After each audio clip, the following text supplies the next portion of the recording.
This is when we recognize the audience, and I have one individual who signed up to address the board this evening. Before I call on you, I have some guidelines I need to read. At this time, the board will hear comments from the public. We ask that each speaker who has signed up to address the board state their name and address for the record. We would also ask that speakers refrain from using this forum to criticize or complain about a specific employee by name. The board is interested in your comments and will listen carefully, but is not obligated to respond to or debate issues in this forum. Should you desire a written response to a specific question, you may request it. This evening, each speaker will be allotted a maximum of 4 minutes. Hello, my name is Duke Gomez-Shemp. I live at 1517 4th Avenue South Moorhead, and this is the first time I've been on this side of the camera to address you. The reason I'm addressing you tonight is that a little bit of history. We started filming school board meetings in October of 2010, and we started the People's Press Project to get people in the community engaged in developing their own media. And we started the project where we brought students in, and we were teaching people how to access our local government, and you were one of the entities that we picked, really from the suggestion from John Strand. We also went over to the County Commission and started filming their meeting. And we found that there was equipment available through the public access station, Moorhead Community Access Television, which is at Moorhead.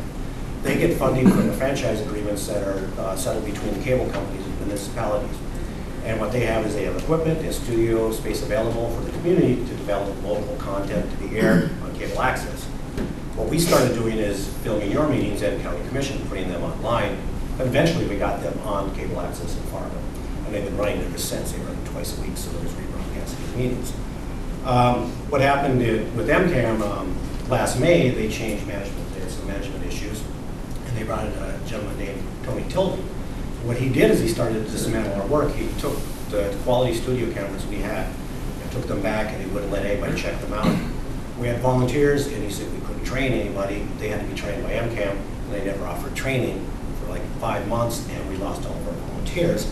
So what happened with that project, our ability to have equipment in the community for people to use, and for us to train them on them and have them also go out and film other governmental meetings, ended at that time. So what I did as an individual, I went back in and I checked out the camera every 2 weeks to film these meetings and the County Commission meeting, as we did our other programming in the community. What happened last week is that they decided that they would ask us to pay a higher fee to be able to use Mcam equipment, and I argued with their general manager that I am a single person. We no longer have a program where we're bringing in people in the community, and we are trying to fundraise to get our own equipment, but we really don't want to do that because we feel that this equipment is already available in the community. But what happened is that they basically took the equipment away and went to their board, and their board suspended me for 6 months and said I no longer can use Mcam equipment. And so what we're doing at the People's Press Project, I have my home cameras here. The quality's not going to be as good. You're all not going to look as good on these cameras. But we really feel a responsibility to keep these meetings going on the air because people are watching them, and they're a very important resource for the community to be able to look back and actually watch these meetings and be more informed of what's going on, what's our local governmental entities. So I wanted to make sure you were aware of this in case you thought, you know, what's going on with the little cameras that do cast now. Wanted to make you aware of that, and the quality is going to suffer. However, we're doing fundraising. We're trying to find other cameras we may use in the community and be able to come back and get your professional equipment so we can really give you the coverage that you deserve. One last thing is that the issue of community access isn't just between PPP and the local access stations. It's also something happening nationwide when it comes to public access. We don't have enough pressure on our local cities to make sure that they fund public access. Fargo doesn't have a studio. Cable One says they have a studio, but they have a camera that's even older than the cameras I have here. The only public access studio in this community is Mcam. And so we are working on an initiative to get more funding and more attention towards public access because we feel more people are doing this. You know, imagine if there was 5 other people filming governmental meetings and we could see other things that are going on in other committees that you would be of interest of instead of reading the minutes and finding out later, not really knowing what's going on. So our goal is to really try to ramp up our public access and make sure in the future franchise agreements with Cable One and the continent, the funding actually goes in to fund the community access. So, thank you.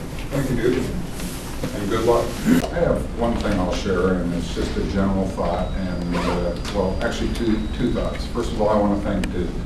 for taking his time and his energy and now his equipment to help us be available to the general public that isn't able to be here.